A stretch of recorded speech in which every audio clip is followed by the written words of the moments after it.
Hey there guys, my name is Joe and I run a YouTube channel called Homesteadonomics where I chronicle a variety of do-it-yourself projects around my homestead. Most recently I've been working on a sunken greenhouse project and that's what you see behind me.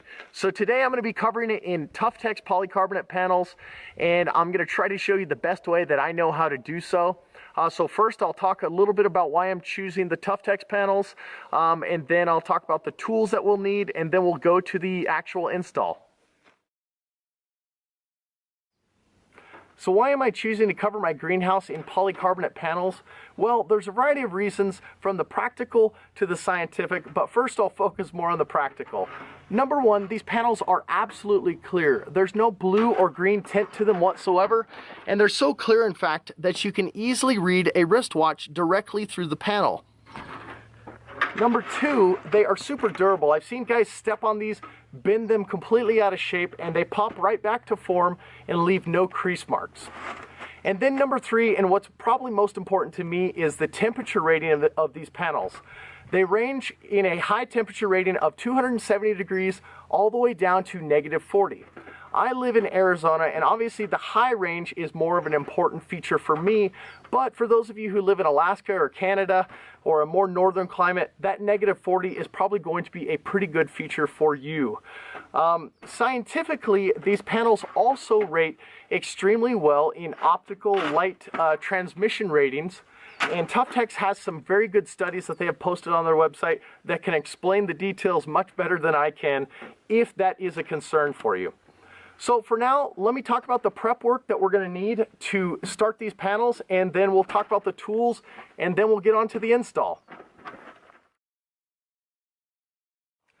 Now, before we're ready to install our panels, we're going to need an appropriately framed substructure or roof assembly in which to install the panels upon. In my case, I just have a standard wood frame for this greenhouse that I painted white. The white is to aid in the lifespan of the panel and to prevent any extra heat buildup. You're not going to want any dark paints or dark woods or anything like that. You're going to want light colors to ensure that your panel has the longest lifespan possible. Additionally, with the polycarbonate panels, they require a 36-inch on-center horizontal bracing. But in my case, I've gotten a 24-inch on-center cross brace just because I had the extra wood on hand. So your cross bracing is going to be everything that is going perpendicular to the direction that your panels are going to lay. In my case, I'm going to have them lay in this direction, and that's why you see all of these cross braces going lengthwise in the horizontal direction. So now let's go see what tools we need, and then we'll start the install. To install these panels, we're going to need two different types of tools, either cutting tools or fastening tools. For the cutting tools, the manufacturer gives a few different options to use. You can use a utility knife, tin snips, or you can use a circular saw with a plywood blade that has been reversed. I'm going to probably use this the majority of the time, and then any detail notching, I will use the tin snips. For the fastening, the other two things you're going to want to pick up with your panels are some neoprene washered screws. These are 2 inches. And some foam or wooden closure strips that match the profile of your panel. I was able to pick both of these up at my local Lowe's, which is the same place I picked up the panels. For fastening, you're going to need a drill with a drill bit that is 2 to 3/16 larger than the diameter of the screw. And then you are going to need some sort of hex bit like this that you can use to drive the screws through the panels. The first step to the installation process is going to be measuring out and cutting your panels to length. I used a circular saw for this, but you could also use tin snips or a utility knife. Setting the panels in place is a pretty easy job as they're pretty light and easy to handle. But if you're working alone, you're going to want to use a clamp or something to hold the panel while you get everything situated. You'll see here I'm just using a simple spring clamp at the bottom of each panel as I put it up. Once your panels are in place, you're going to want to make sure your closure strips are aligned and centered on your horizontal supports. Once everything's aligned, you can start to pre-drill your mounting holes. Pre-drilling is an important step as it will help to prevent micro cracks from forming during the life of the panel. It's also important to note that on roofs or other horizontal surfaces, your mounting points will be on the crowns of the corrugations. On vertical surfaces and the sides of the structure, you can mount the screws within the valleys.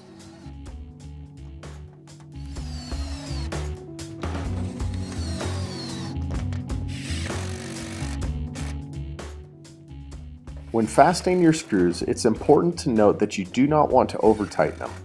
Simply bring them down until it snugs up against the foam closure strip. You do not want to deform the corrugations at all.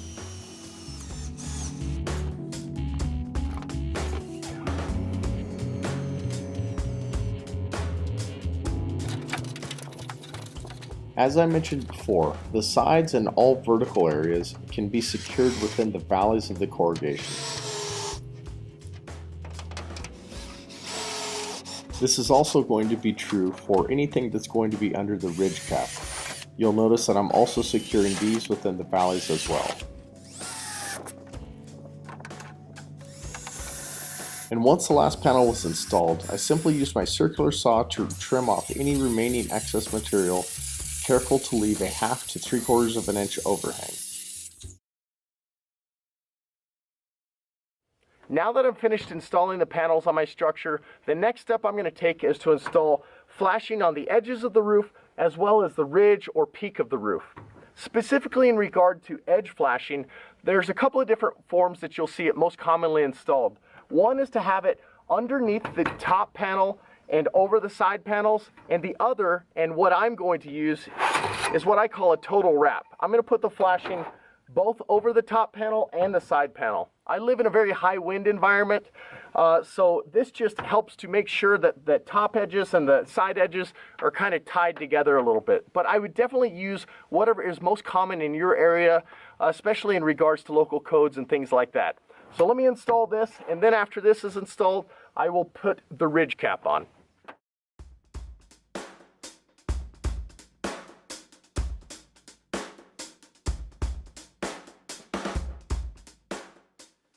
Once the edge flashing is complete, the last thing you're going to want to do is install the ridge cap.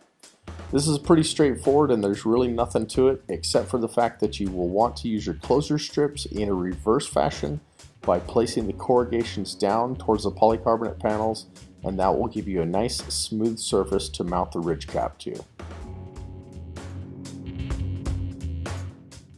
If the panels must be stored outdoors in stacks, simply cover them with a light colored opaque material for the duration of the storage. Ideally, they should be stored indoors.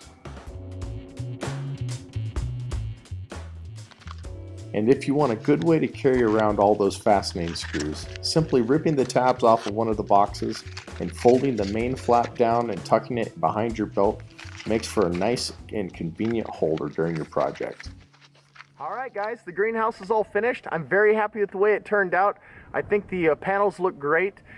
So I hope this was a helpful video, especially if you're planning a similar style project. And if you do have any additional questions or concerns, definitely visit the Tough Tech website or give their customer service a call, and I'm sure that they'll help you out. So thanks for watching.